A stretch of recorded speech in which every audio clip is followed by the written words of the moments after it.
মান কানা আখিরু কালামিহি লা ইলাহা ইল্লাল্লাহ দাখালাল জান্নাহ। কোন আল্লাহর বান্দা অথবা বান্দি যদি মৃত্যুর সময় এই কালিমাটা পড়তে পারে, সে সোজা জান্নাতে যাবে, জান্নাতে যাবে। ওলামায়ে কেরাম বলছেন, মৃত্যুর সময় কালিমা নসিব হতে মোটামুটি 4টি কাজ কেউ যদি করে,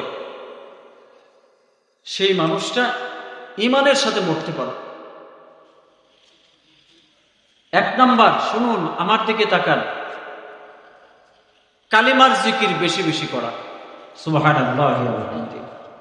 অন্তত পক্ষে ওলামায়ে কেরাম বলছেন 100 বার কালিমার জিকির করা।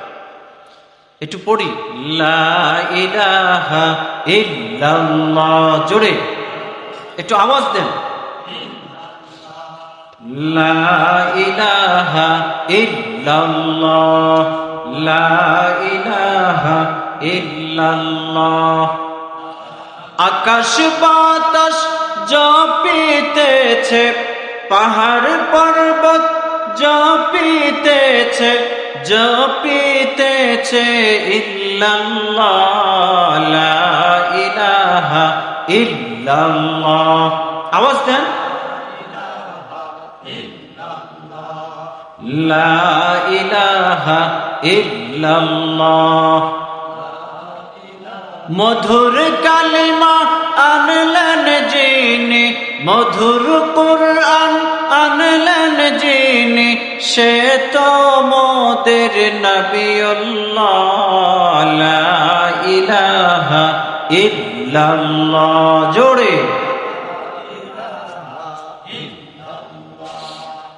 লা ইলাহা ইল্লাল্লাহ, লা ইলাহা ইল্লাল্লাহ মুহাম্মাদুর রাসূলুল্লাহ।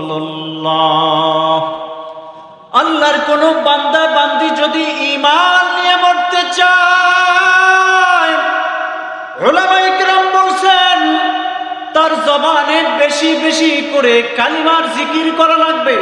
আল্লাহু আকবার বলেন। যার জবানে কালিমায়ে তাওহীদের জিকির থাকবে, নবী আমার বলছেন, মান কানা আখিরু কালামিহি লা ইলাহা ইল্লাল্লাহ দাখালাল জান্নাহ। যার মৃত্যুর সময় শেষ বাক্য কালিমায়ে লা ইলাহা হবে, আমার নবী বলছেন এই মানুষটা তো জান্নাতে যাবে, বাধা দেওয়ার কেউ থাকবে না। আল্লাহু আকবার, জান্নাতে যাবে। গত পরশুদিন হাদিসের কিতাব মুসলিম শরীফে গেল,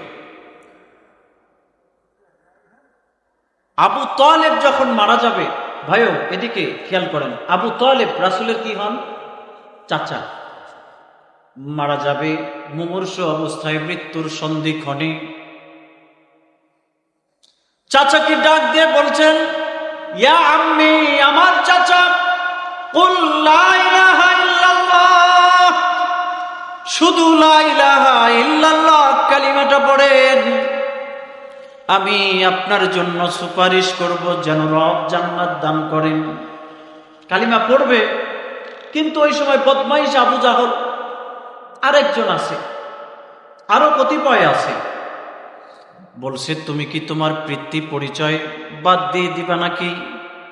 তোমার পিতৃপুরুষের ধর্মটাকে কি বাদ দিবা নাকি? কালি লাগাবা নাকি? আবু তালেব এই মানুষটার কথা শুনে আমার নবী মুহাম্মদুর রাসূলুল্লাহকে ডাক দিয়ে বলছেন, ভাতিজা, আমি তো আমার পিতৃপুরুষের ধর্মকে বাদ দিতে পারি না। বুঝতে পারছেন তো? রাসূল নিজে বলছেন, অন্য কিছু আপনি না বললেন, শুধু লা ইলাহা ইল্লাল্লাহটা পড়েন, আমি আপনার জন্য সুপারিশ করব। ওর কপালে তাও নাই, কিন্তু আমাদের কপালে তো কালিমা আছে, আমরা কালিমা পড়তে পেরেছি। যে মানুষটা জীবনে একবার কালিমা পড়ছে আল্লাহ তাকে জান্নাত দেবেনই দেবেন, লা শাক্কা ফীহিন্না, লা শাক্কা ফীহিন্না ওয়ালা রাইবা ফীহি, লা শাক্কা ওয়ালা রাইবা ফীহি, এর মধ্যে শক শোভা সন্দেহ বলতে কিছু নাই। তবে হ্যাঁ, কালিমা পড়ছে, নামাজ কালাম ইবাদত বন্দেগী, এই যে কোরবানি, এই যে হজ্জের মৌসুম চলছে, আরো অন্যান্য শাখা যা আছে, কেউ যদি না মানে,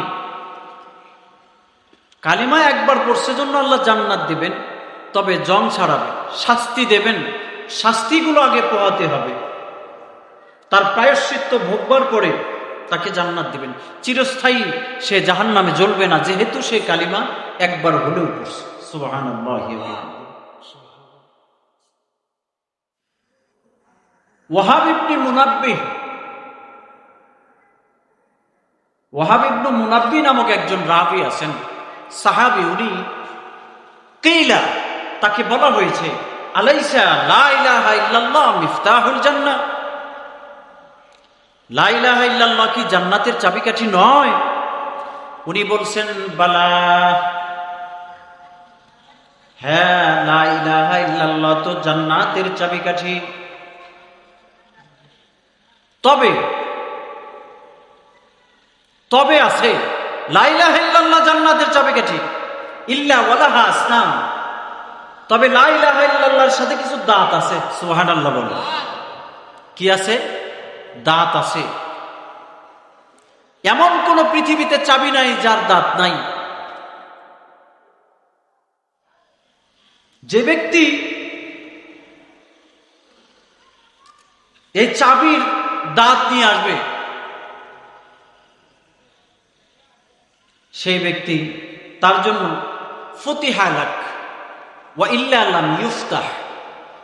যে ব্যক্তি চাবির দাঁত নিয়ে আসবে তার জন্য চাবিটা খুলে দেওয়া হবে, আর যে দাঁত আনবে না তার জন্য চাবি তালা খুলে দেওয়া হবে না।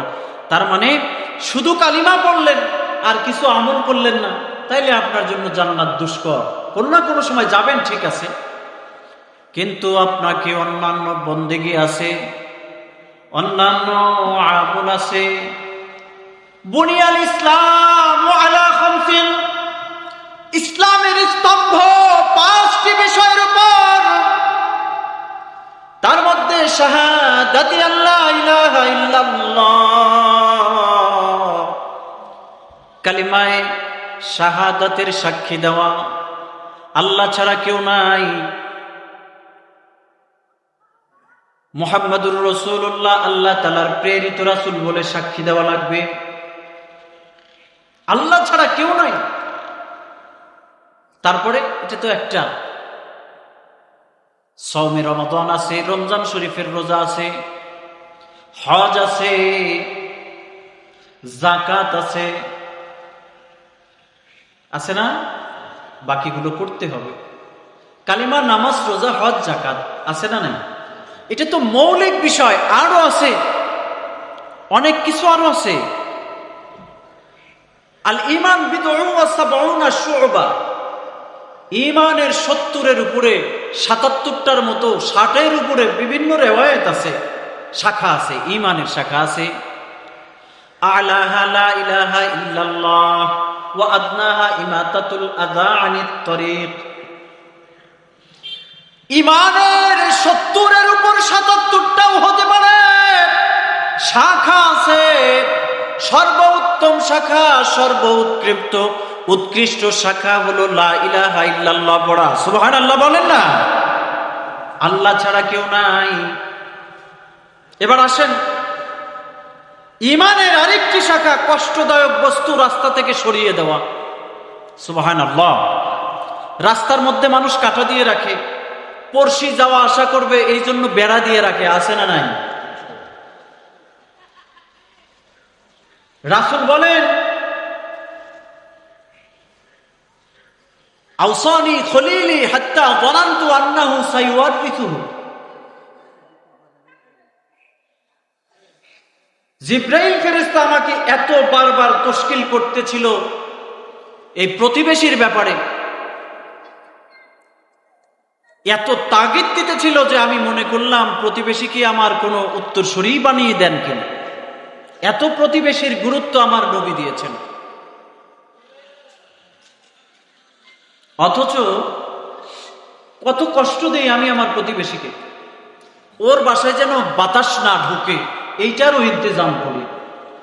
হাদিসের মধ্যে এই জন্য আসছে, আল আদাবুল মুফরাদ নামক কিতাবের হাদিসে আসছে, বুখারী শরীফের রচয়িতা যিনি বুখারী শরীফ লিখেছেন, উনি আবার আল আদাবুল মুফরাদ নামক কিতাবে লিখেছেন, এই হাদিসটার মধ্যে আসছে, আওসানি রাসূলুল্লাহ সাল্লাল্লাহু আলাইহি ওয়াসাল্লাম বিতিসঈন, রাসূল আমাকে 9টি বিষয়ের ব্যাপারে আদেশ করেছেন যেন আমি পালন করি। কয়টা বিষয়? কথা বলেন, একটু আরো জোরে বলেন। রাসূল বলছেন 9টি কাজ তোমরা করবা। সাহাবী বলেন 9টি কাজ করবার জন্য আমার রাসূল, হযরতে আবু দারদা বলেন আমাকে 9টি কাজ করবার জন্য রাসূল বলছেন। তার মধ্যে এক নম্বর আমার নবী বলছেন, লা তুশরিকু বিল্লাহি শাইআ ওয়া ইন কুতি'তা আও হুররিকতা। নবী আমার বলছেন আল্লাহর সমকক্ষ কাউকে বানানো যাবে না, আল্লাহর সাথে কাউকে শরীক করা যাবে না। ওয়া ইন কুতি'তা আও হুররিকতা, যদিও তোমাকে টুকরো টুকরো করে দেওয়া হয়, যদিও তোমাকে জ্বালিয়ে পুড়িয়ে ছাই বানিয়ে দেওয়া হয়, তবুও আল্লাহর সাথে আল্লাহর সমকক্ষ কাউকে মনে করা যাবে না। সুবহানাল্লাহ, সুবহানাল্লাহ। আমি একটা দোয়া শিখিয়ে দেব আপনাদের। আপনি জীবনে ছোট বড় অল্প বেশি যেই গুনাহ করেন না কেন আল্লাহ মাফ করে দিবেন। আল্লাহ শিরকের গুনাহ মাফ করে দিবেন। ইন্নাল্লাহা লা ইয়াগফিরু আন ইউশরাকা বিহি ওয়া ইয়াগফিরু মা দুনা যালিকা লিমান ইয়াশা। আল্লাহ শিরকের গুনাহ মাফ করেন না, তবে অন্যান্য গুনাহ যাকে ইচ্ছা মাফ করেন। তবে উলামায়ে কেরাম, মুহাদ্দিসিনে কেরাম, মুফাসসিরিনে কেরাম বলছেন বিশেষ শর্তের সাথে কেউ যদি পাক্কা ইরাদার সাথে তওবা করতে পারে, আর কিছু দোয়া আছে নিজেকে যদি আল্লাহর দরবারে সঁপে দেয়, আল্লাহ তার ছোট বড় সব গুনাহ, বিদআতি, শিরকি, ছোট বড় আল্লাহ সব মাফ করে দিবেন। আমার নবীজি হাদিস বর্ণনা করতেছিলেন, আমার নবীজি বয়ান করতেছিলেন, সাহাবায়ে কেরামদের মাঝে বয়ান করতেছিলেন। এমন সময় এই বয়ানে হযরতে আবু বকর আছেন। কে আছেন? ইসলামের প্রথম খলিফা হযরত আবু বকর। হযরত আবু বকরকে রাসূল বলতেছিলেন, আপনারা বিরক্ত হচ্ছেন, আমি তাহলে চলে যাব। হযরত আবু বকর রাসূল বয়ানের মাঝে বলছেন, আমার উম্মতের মাঝে এমন কিছু মানুষ আছে যারা গুনাহ করে কিন্তু টের পায় না, শিরিক করে কিন্তু বুঝে না। যেমন আমাদের মা বোনদের মধ্যে কিছু বেশি এই বাড়াবাড়িটা আছে। যেমন ধরুন নতুন বিয়ে করে কেউ আনছে, সাথে একটু রসুন দিয়ে দিবে, একটু ম্যাচলাইট দিয়ে দিবে, হুজুর কন্যা দিয়ে দেয় না, বলে এইগুলো দিলে কেউ নজর করতে পারবে না, ভূত পেতনি আসতে পারবে না। আবার বলে যে জমজ কলা খাওয়া যাবে না, আবার বলে যে বাইরে উচ্ছিষ্ট ফেলানো যাবে না, মুর্দা ব্যক্তিরা আয়া আয়া দেখে, তামসা দেখে, তাই না? আছে না নাই? তো আমার নবীজি বলছেন আমার উম্মত কিছু আছে যারা গুনাহ করে কিন্তু টের পায় না, বুঝে না। বলে কেমন করে করে? বলে অমাবস্যার রাতে, তার মানে অন্ধকার রাতে, অন্ধকার রাতের মধ্যে কালো পিঁপড়া কালো পাথরের উপর দিয়ে যদি হাঁটে যেমন নাকি দেখা যায় না। আবার নবী উপমা দিয়ে বলছেন কালো পাথর, কালো রাত্রি, কালো পিঁপড়া যদি কোনো বাতি নাই, কিচ্ছু নাই, যদি হাঁটে দেখা যাবে কি? বাতি না থাকলে তো নিজেকেই নিজে দেখা যায় না। কালো পাথর, কালো রাত্রি, কালো পিঁপড়া ছোট্ট ছোট্ট হাঁটলে যেমন দেখা যায় না, নবী আমার বলছেন আমার উম্মতের মাঝে এমন কিছু উম্মত আছে যারা গুনাহ করে ওই রকম ওই টের পায় না। হযরত আবু বকর কান্না শুরু করছেন, ইয়া রাসূলুল্লাহ, তাইলে ফাল মাখরাজু আন যালিক মান নাজা ইয়া রাসূলুল্লাহ ওয়াল মাখরাজু আন যালিক। হুজুর তাইলে আমরা বাঁচুন কেমনে? আমাদের তো বাঁচার কোনো কায়দা নাই, শিরিক থেকে মুক্ত থাকবো কেমনে? রাসূল বলছেন ঘাবড়িয়ে যাওয়ার কারণ নাই, তোমরা যদি একটা দোয়া আমি পড়ে দেই, শিখিয়ে দেই, যদি পড়তে পারো, বারিতা মিন কলিলিহি ওয়া কাসিরিহি ওয়া সগীরিহি ওয়া কাবীরিহি, তুমি যদি ওই কালিমাটা, ওই দোয়াটা পড়তে পারো, আল্লাহ তোমার অল্প গুনাহ, বেশি গুনাহ, ছোট গুনাহ, বড় গুনাহ, সব গুনাহ থেকে আল্লাহ তোমাকে বাঁচাবেন। আরো জোরে বলেন না সুবহানাল্লাহ। পড়েন না দোয়াটা আমার সাথে, আল্লাহুম্মা ইন্নী আউযু বিকা আন উশরিকা বিকা ওয়া আনা আ'লামু ওয়া আস্তাগফিরুকা লিমা লা আ'লামু লিমা লা আ'লাম। এটা সার্বিক একটা সাবলীল তর্জমা করি। তার অর্থ রাসূল শিখিয়ে দিয়েছেন, আল্লাহ আমি যা শিরক করছি, জানা অজানা সব গুনাহ থেকে তোমার কাছে মাফ চাই। বুঝছেন? যাবতীয় গুনাহ থেকে আমি তোমার কাছে আশ্রয় চাই, একমাত্র তুমিই তো দিতে পারো। এজন্য আল্লাহর নবী বলছেন 9টি আদেশ তোমরা পালন করো। লা তুশরিকু বিল্লাহি শাইআ, আল্লাহর সাথে কাউকে শরীক করা যাবে না, শিরক করা যাবে না, সমকক্ষ মনে করা যাবে না। মানুষরা বলে আমার ছেলেটার একটু বাঁচায়, নেতা সাহেব আমার একটু বাঁচান, এমপি মহোদয় সাহেব আমাকে একটু বাঁচান। বাঁচাবার মালিক কি ওই এমপি? বাঁচায় কে? আপনি কোন পর্যায়ের শিরিক করলেন আপনি খেয়াল করে দেখেন।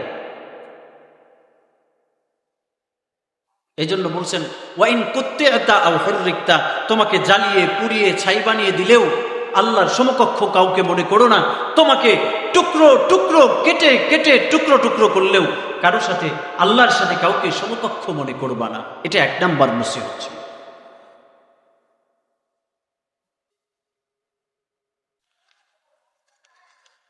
এর মধ্যে কত ব্যাখ্যা আছে, কিন্তু আমি তো সেদিকে যেতেই পারবো না। 2 নাম্বার 9টা আদেশ ছিল, তার 2 নাম্বার লা তাতরুকান্না সালাতাল মাকতুবাতা মুতাআম্মিদা, ইচ্ছে করে, খবরদার, ইচ্ছে করে ফরজ নামাজগুলো কখনোই তোমরা কাজা করবে না। সুবহানাল্লাহ বলেন না। আমাদের মা বোনদের মধ্যে কিন্তু এটার যথেষ্ট অলসতা আছে। এখন না পড়ে না, তখন এমন করতে করতে জোহরের নামাজ আসরে ঠেকিয়ে দেয়। আছে কি নাই? আমাদের সাধারণ মানুষেরাও ফরজ নামাজগুলো এমনিতেই বাদ দিচ্ছে। রাসূল বলছেন লা তাতরুকান্না সালাতাল মাকতুবাতা মুতাআম্মিদা, ইচ্ছে করে খবরদার ওয়াক্তিয়া নামাজগুলো, ফরজ নামাজগুলো বাদ দিও না।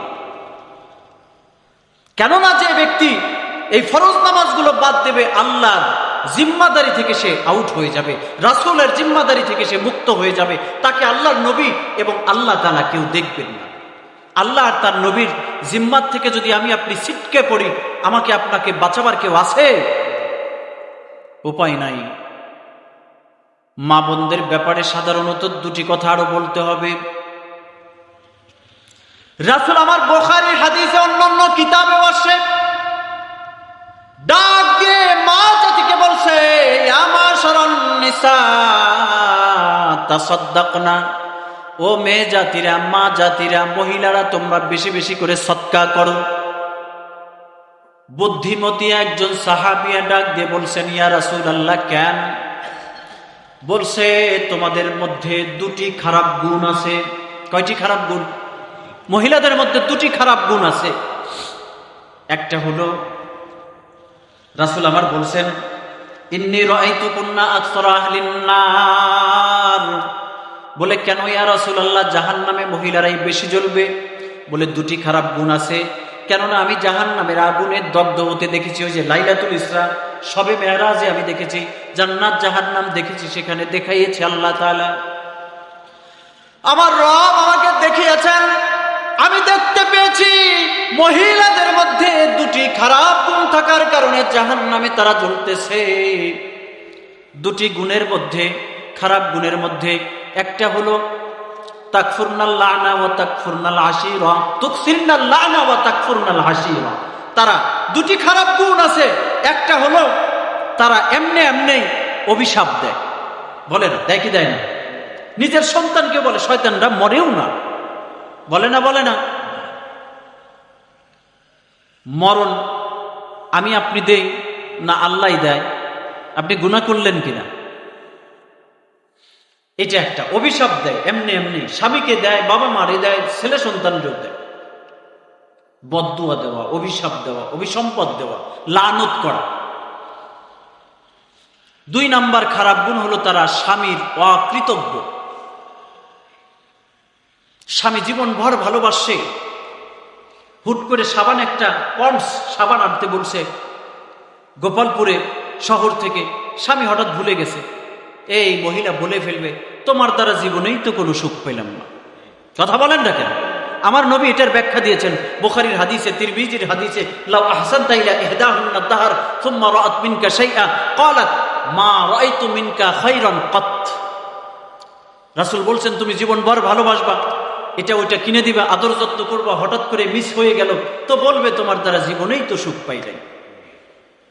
এই 2টি খারাপ গুণে মহিলারা বেশি জ্বলবে জাহান্নামে। এর থেকে মহিলাদের বেঁচে থাকা উচিত।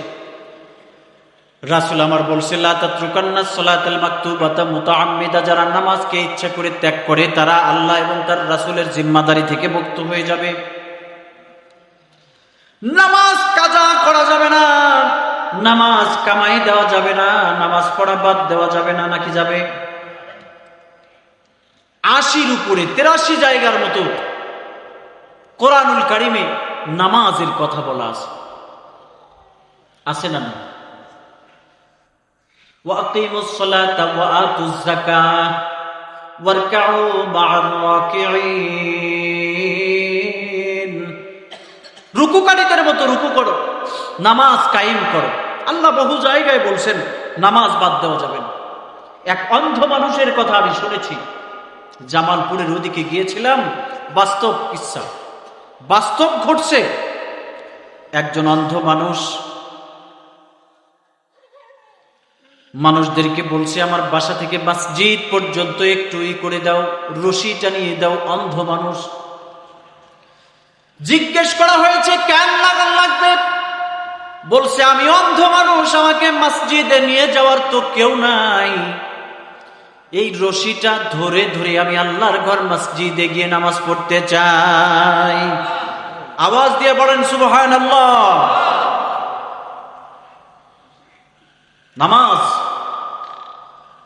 নামাজের মাধ্যমেই তোমাকে সাহায্য চাওয়া লাগবে আল্লাহর দরবারে। হাদিসের ভাষায় বলা হয়েছে জাহদুল বালা। এজন্য নবী শিখিয়ে দিয়েছেন, আল্লাহুম্মা ইন্নী আউযু বিকা মিন জাহদিল বালা। আয় আল্লাহ, জাহদুল বালা থেকে আমাকে বাঁচাও, তোমার কাছে আশ্রয় চাই। জাহদুল বালা কি? বলে যেই মুসিবতে মানুষ নিজেকে মৃত্যু এর চেয়ে ভালো মনে করে, মৃত্যু হওয়াই তার পছন্দ, যে এর চেয়ে এই মুসিবতের চেয়ে মরে যাওয়াই তো ভালো ছিল, এমন অবস্থায় তুমি নামাজে দাঁড়িয়ে আল্লাহর কাছে ডাকো, আল্লাহকে ডাকো। আল্লাহ তোমারে যে আল্লাহর উপর পূর্ণ আস্থা, বিশ্বাস, ভরসা, অটুট অবিচলতা রাখবে, আল্লাহই তার জন্য যথেষ্ট। সুবহানাল্লাহ বলুন। এমপির কাছে, চেয়ারম্যানের কাছে, মেম্বারের কাছে বলার আগে আপনি নামাজে দাঁড়ান। সালাতুল হাজত পড়েন। কোন সময় আপনি চরম মুসিবতে পড়লে 4টি কাজ করে সালাতুল হাজত, ব্যাখ্যা বিশ্লেষণ এত বলা যাবে না। নাম্বার 1, আপনি সুন্দর করে ওযু করেন। নাম্বার 2, রাসূলের জন্য দরুদ পড়েন। নাম্বার 3, আপনি আল্লাহর প্রশংসা করেন। নাম্বার 4, আপনি ফালইসাল্লি রাকাআতাইন, 2 রাকাত নামাজ পড়েন। কয়টা কাজ? চরম মুসিবতের মধ্যে পড়লে আপনি 4টা কাজ করবেন। 4র্থ নাম্বার কাজ, আপনি 2 রাকাত নামাজ পড়বেন, পড়ে আল্লাহর কাছে বলবেন, চরম মুসিবতে আছি, আয় আল্লাহ তাআলা আমার সন্তান বড় অসুস্থ, তারে বাঁচাও। একসাথে সমস্যার উচ্চকিত আওয়াজে বলেন তো, বাঁচাবার মালিকটাকে?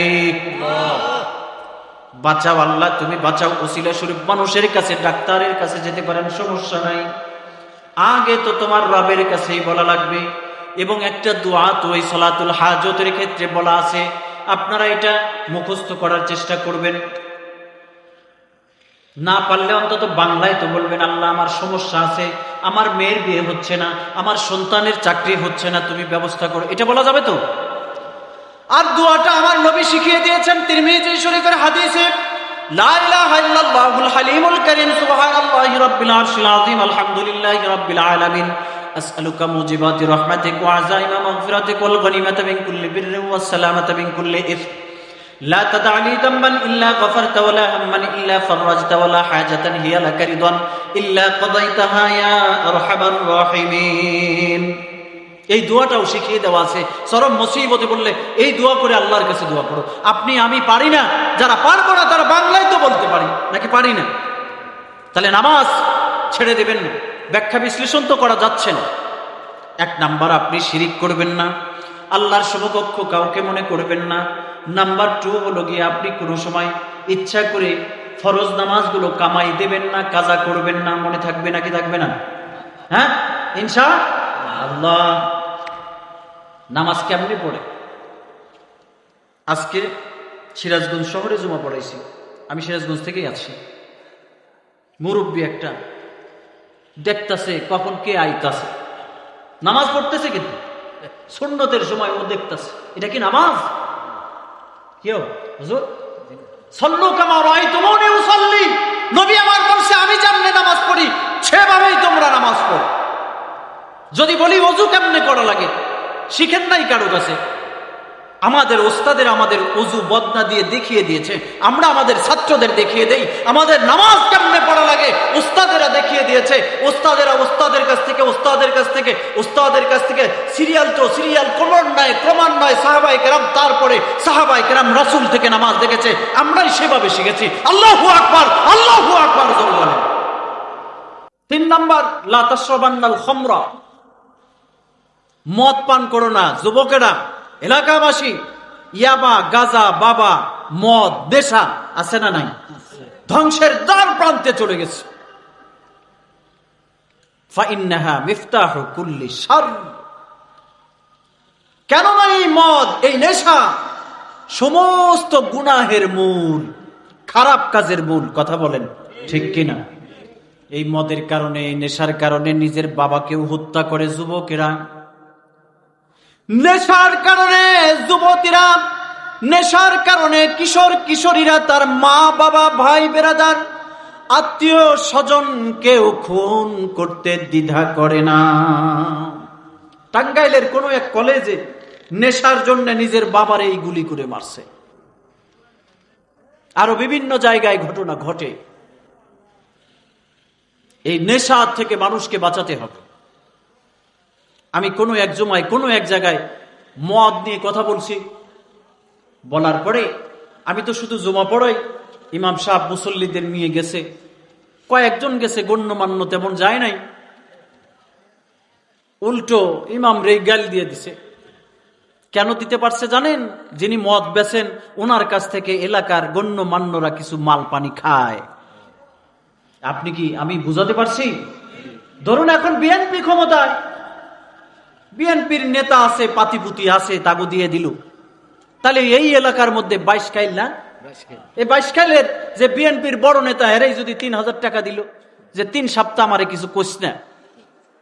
এখন আমি, আপনি, আপনারা, এত সালাম পিন্টুর সাহেবের সাথে হলো গিয়া এর বড় সম্পর্ক, মন্ত্রীর সাথে সম্পর্ক, অমকের সাথে সম্পর্ক, আওয়ামী লীগের সময় নেতা, বড় বড় নেতাদের সাথে সম্পর্ক, আবার যখন যে দল ক্ষমতায় আসবো তাগর সাথে সম্পর্ক।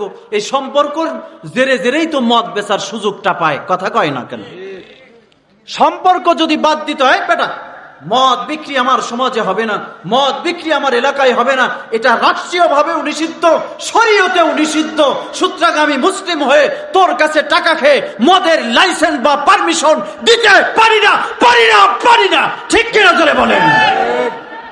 আমি আপনিই তো নষ্ট করি। ইমামরে মারবো না তো কি করব? ইমামরে গালি দেবে না তো কি করবে? ক্ষমতার অপব্যবহার না করা।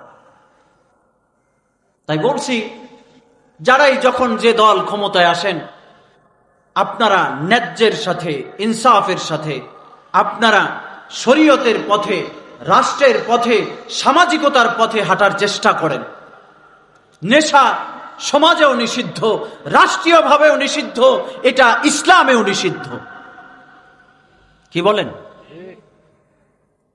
এজন্য বিএনপির ভাই, বর্তমান বিএনপি যেহেতু ক্ষমতায়, বিএনপির ভাইদের বলি, তোমার আশকারায় যেন কেউ মদ, গাঁজা, ইয়াবা বিক্রি করার দুঃসাহস না যোগায়। তুমি তাদের বিচার করবা। তোমার যেহেতু ক্ষমতা আছে, তুমি এটার বিচার করবা। হাদিস আছে, এত ব্যাখ্যা করা যাবে না। তিনটা বললাম, চারটা। 4 নাম্বার হলো আতিউ ওয়ালিদাইক। নাম্বারের মধ্যে কম বেশি করলাম, কারণ বয়ানটা শেষের দিকে নিয়ে যাওয়া লাগবে। তুমি তোমার মা বাবার বড়ই সেবা যত্ন করো। 4 নাম্বার কি? মা বাবার বড়ই সেবা যত্ন করো, তাদের তদারকি করো, তাদের দেখভাল করো, ভালোবাসো। কোরআনে আমার রব বলছেন, লা তাকুল লাহুমা উফ ওয়া লা তানহারহুমা ওয়া কুল লাহুমা কাওলান কারীমা। এ দুনিয়াবাসী,